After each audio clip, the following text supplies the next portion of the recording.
Hi, I'm Eric Rocraft, AIFD for FlowerBox. I'm going to share with you a fun creative design in this 4-inch cube today. This is the Lavender, and I have these great roses. I mean, can you believe how great they match the color of the container?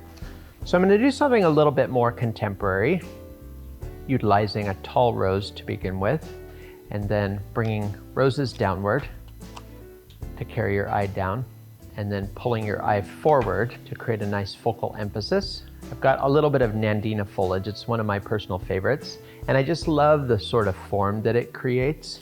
So I'm going to use this and just tuck it in around the top rose. I've got some additional pieces over here to kind of help carry your eye down to the bottom. I've also got some sea holly here, or eryngium is the other name for it. I love the vibrant sort of indigo blue against the lavender. I think it just kind of glows in a really beautiful way. If you have any additional mechanics to cover up, you can use a little bit of broadleaf foliage such as this. When you group materials together, it really just adds extra emphasis and visual impact to the design.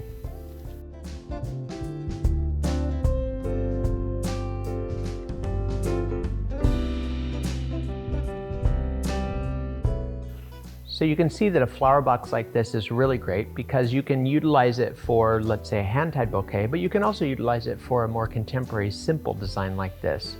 For more creative inspiration, be sure to check out flowerbox.com. Thanks for watching today. We'll see you again soon. Bye-bye.